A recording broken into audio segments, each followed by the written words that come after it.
Esta etapa de nuestra historia comienza con una dictadura que pretende borrar de un día para el otro 10 años de peronismo.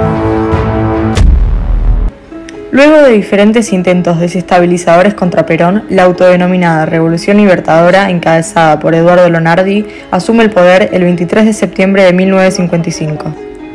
Sin embargo, su intento de no enfrentarse abiertamente a todos los sectores peronistas lo debilitó políticamente e hizo que su gobierno durara menos de 2 meses.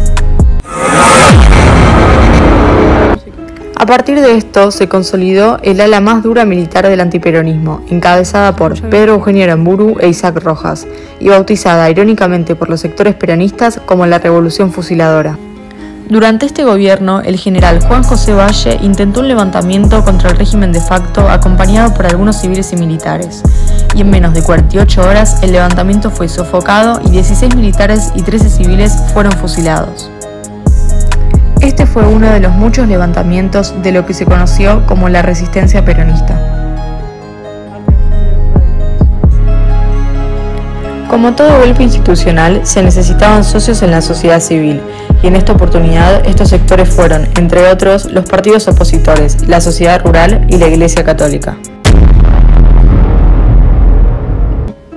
Una idea casi obsesiva del gobierno de Aramburu era eliminar de la memoria del pueblo todo lo que tuviera que ver con Perón, el justicialismo y su simbología, y de esta forma se impuso un decreto el cual no se podía cantar la marcha peronista, nombrar a Perón en los medios de comunicación, ni usar ningún símbolo que haga referencia al justicialismo.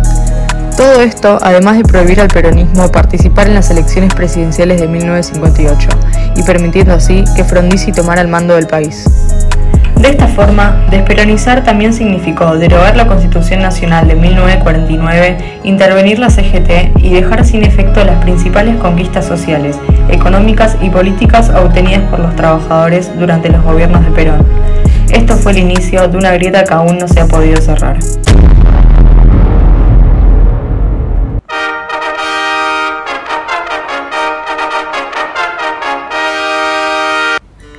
En la convicción de que el peronismo había sido debilitado, los militares permitieron elecciones en 1958 y ningún partido protestó por la proscripción del peronismo. Y con la UCR, ahora partido mayoritario y dividida en 2 facciones, se realizaron las elecciones.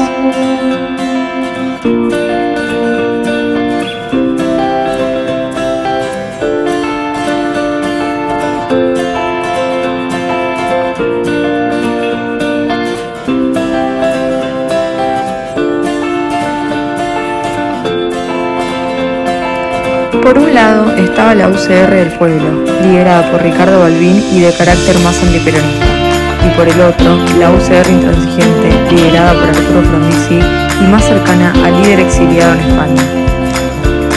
Evidentemente, Perón apoyó a Frondizi y los intransigentes se impusieron en los comicios, permitiendo que Frondizi sea el nuevo presidente del país.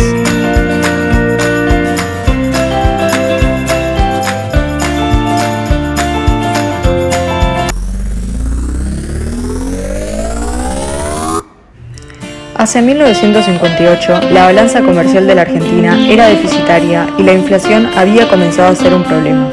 A su vez, el gobierno militar había suprimido los controles estatales en las exportaciones y aplicó fuertes devaluaciones que beneficiaron a la burguesía agraria más concentrada.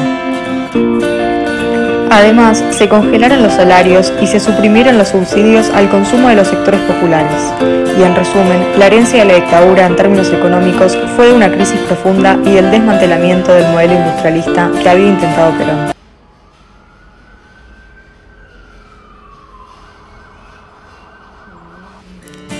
Frondizi implementó una política económica conocida como desarrollismo, el cual tenía como propósito construir un país moderno inspirado en los ejemplos de Estados Unidos y la Europa de posguerra. Para ello, se necesitaba una expansión sostenida de la industrialización, pero sin embargo, el mayor obstáculo era que el desarrollo industrial argentino se basaba en la industria liviana orientada al consumo. A su vez, uno de los principales objetivos del gobierno de Frondizi fue alcanzar el autoabastecimiento del petróleo, que en ese momento constituía el 25% del total de las importaciones. Y para esto se nacionalizaron las reservas de hidrocarburos y se estimuló el ingreso de capitales extranjeros para la exploración y la extracción de los yacimientos.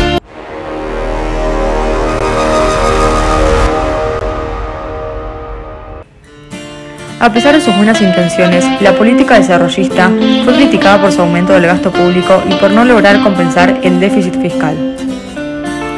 Y ante una nueva crisis económica que asomaba, Frondizi lanzó el Plan de Estabilización y Desarrollo que implicaba liberar el tipo de cambio, reducir el gasto público, restringir las tarifas aduaneras y controlar los salarios. Si bien la política desarrollista logró un importante aumento de la productividad de las industrias, creció la desocupación ya que el trabajo industrial intensivo requería menos manos de obra, y también los salarios disminuyeron y no se revirtió la balanza comercial. La crisis económica comenzó a mostrar la protesta social y a partir de esto surgió el Plan Corrientes, el cual fue utilizado para reprimir las huelgas obreras y las protestas estudiantiles.